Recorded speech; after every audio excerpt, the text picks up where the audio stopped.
पहले मैंने बहुत कोशिश करी कि भाई इग्नोर करूं, लेकिन मेरी पोस्ट हो, रील हो, स्टोरीज हो, कहीं भी हो, भाई साहब बिग बॉस एलविस भाई जीत गए। बढ़िया है भाई, जीत गए। मैंने भी वोट करा था, मुझे भी खुशी है। वोट मैंने इसलिए करा था क्योंकि मेरे को पता है कि उस घर में बहुत दोगले आते हैं, और ऐसा बंदा जो पहुंच रहा है ना, जो मुझे लगता है पर्सनली, मेरे को लगता है, मैं बिल्कुल पर्सनली तो नहीं जानता, कि भाई जो भाई दोगला नहीं है, बढ़िया इंसान है, उसको जीतना चाहिए। इसलिए मैंने वोट करा था और मैं चाहता भी यही था कि वो जीते, लेकिन अब उससे थोड़ा सा आगे आ जाते हैं। एलविस भाई जीत गया, अब जाम लगेगा, अब चक्का जाम कर देंगे, अब ऐसे कर देंगे, अब वैसे कर देंगे। इस देश में बेरोजगारी ऐसे ही थोड़ी है। अगर आप कंपैरिजन करोगे ना 30 साल से ऊपर के लोग और 25 साल से 24 साल से नीचे के लोग, इनका कंपैरिजन करोगे ना उस भीड़ में जो चक्का जाम करेगी, तो आपको पता चल जाएगा कितना शार्प डिफरेंस है। मान लो ट्रैफिक जाम पूरा, कोई गाड़ी की गाड़ी भर जाती है, चक्का जाम हो जाता है पूरी तरीके से। और एक सपोज करोगे कोई अपना ना फ्रीडम फाइटर के टाइम का कोई बंदा जिसने फ्रीडम फाइटिंग करी हो, मतलब हमारे लिए तो महापुरुष ही हुए, या फिर कोई राजा महाराजाओं का टाइम का बंदा हमारे पास टाइम मशीन के थ्रू आ जाए फ्यूचर में, और उसको ये समझा दिया जाता है कि भाई गाड़ियां आ चुकी हैं, डेवलपमेंट हो चुकी है, देश डेवलप हो चुका है, रोडें बहुत अच्छी हैं, ये वगैरह वगैरह, तो फिर वो जब ऐसी भीड़ को देखेगा तो क्या बोलेगा कि भाई ये क्या हो रहा है। तो उनके भाई ये तो एक कंपटीशन हुआ था, उसमें एक भाई जीता है, तो उसकी वजह से चक्का जाम हुआ है, उसके फैन फॉलोइंग है। वो आगे से बोलेगा कि अच्छा भाई बढ़िया यार, कि कोई प्रतियोगिता रही होगी, कोई शस्त्र शास्त्र का ज्ञान रहा होगा, या फिर अगर शस्त्र शास्त्र का नहीं भी है तो फिर कोई ना कोई कला रही होगी। क्योंकि नहीं जी, कला तो नहीं है, एक घर में रहते थे और वहां जीत गए, कि घर में कोई प्रतियोगिता होती होगी। क्योंकि घर में कोई प्रतियोगिता नहीं होती, बस आपको ना लड़ाई करनी है और जीत के आना है। सॉरी टू से, अगर शहीद भगत सिंह या उनके जैसे और महापुरुष इस टाइम में आ जाए ना, तो वो सोचेंगे कि भाई हमारे टाइम में तो जो है हमें देश विदेश घूमना पड़ता था लोगों को आज़ादी के लिए, और चलो आज़ादी तो मिल गई, अब तो पीस का टाइम है, तो लोग अब मेहनत से कमा रहे होंगे, देश को डेवलप कर रहे होंगे। नहीं जी, हम तो लड़के जीत के आए हैं। एक घर में रहना हमारे लिए बहुत बड़ी स्किल है,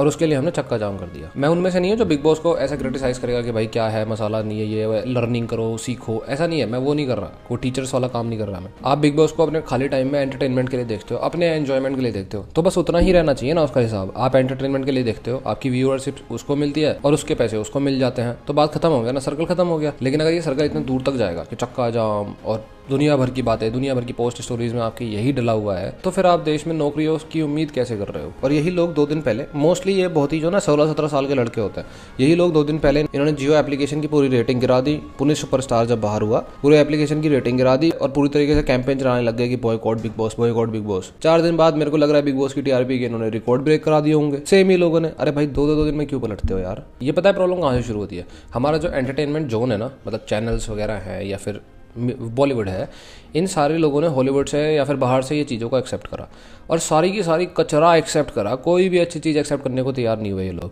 ग्रेविटी, इंटरस्टेलर, इंसेप्शन, ऐसी भी मूवीज आई थी, इनको भी कर लेते ग्रैब। वॉल ई, मैंने बताया था, एक बहुत ही तगड़ी मूवी थी जो आपके आउट ऑफ द बॉक्स आपको इमेजिन करने पे मजबूर करेगी। ग्रेविटी जैसी मूवी बनाने के लिए बोल सकते हैं कि हमारे पास रिसोर्सेस नहीं है। अरे तो आप नॉर्मल सीन्स इंडिया में शूट करके बाकी के सीन्स बाहर शूट कर लो, या फिर आप इसरो से बात कर लो। इसरो से बात करोगे तो उनका भी फायदा है, उनका भी रेवेन्यू बढ़ेगा। आप जगह लोगे, आप वहाँ पे शूट करोगे तो उन्हें भी फायदा होगा, देश को पूरा फायदा होगा। हालत ये हो चुकी है कुछ कि जो क्लासिकल म्यूजिक नहीं होता अपना, राजस्थानी म्यूजिक वगैरह सुना होगा, निम्बुड़ा निम्बुड़ा भी बहुत फोक सॉन्ग्स, मतलब आप समझ गए होंगे।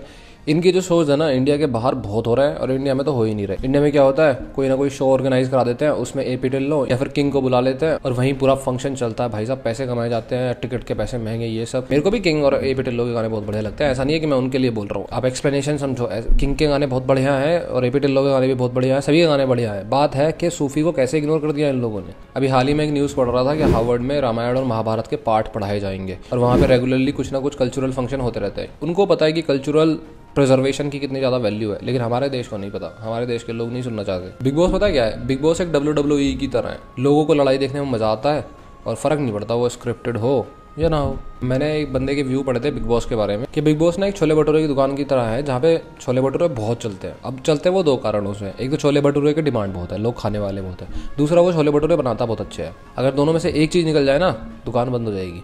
सेम ही चीज़ बिग बॉस के साथ है। लोग अपनी ज़िंदगी में इतने बोर्ड, इतने सैडिस्टिक और इतने विदाउट गोल, मतलब उनके पास कोई गोल नहीं है, इतने लोग हो चुके हैं, उनकी गिनती इतनी बढ़ चुकी है कि अब उनकी डिमांड यह है कि दूसरों की लाइफ में कैसे झगड़े हो रहे हैं, कैसे गुस्सा होते हैं और कैसे उनकी बेइज्जती हो सकती है एक दूसरों की, कैसे आप दूसरे बंदे को बेइज्जत कर सकते हो, ये उनकी डिमांड हो चुकी है इस टाइम। और इस चीज़ को बिग बॉस बहुत अच्छे से पूरा करता है। आपके ही जो स्टार लोग हैं ना, स्टार्स जिन्हें आप फॉलो वगैरह करते हो, उन्हें ही लाया जाएगा और लड़वाया जाएगा और फिर आप देखना, और आपकी जो डिमांड है वो पूरी करी जाएगी। लोग ऐसे सैडिस्टिक हैं क्योंकि वो अपने फ़ोन या कैमरा में ही देखते रहते हैं। पाकिस्तानी एक सीरियल है परिजात, उसकी एक बहुत ही बेहतरीन लाइन है कि तन्हाई हमारे आसपास के लोगों की गैर मौजूदगी का नाम नहीं है। दरअसल हमारे आसपास जो लोग हैं, जो इर्द गिर्द हमारे लोग हैं, उनमें गैर दिलचस्पी हमें तनहा कर देती है। भाई साहब एक सिंगल लाइन आपको सब कुछ एक्सप्लेन कर देती है। ये शॉर्ट बात है कि आपका जो मर्जी मतलब बेस्ट फेवरेट बिग बॉस का विनर रहा हो, अगर आपको अपॉर्चुनिटी भी दे दी जाए ना कि आप उसके साथ रहोगे जिसको आप बहुत चाहते हो और बिग बॉस जीता भी हो, तो ना 2-4 दिन 10 दिन जब तक बिग बॉस का अगला एपिसोड अगला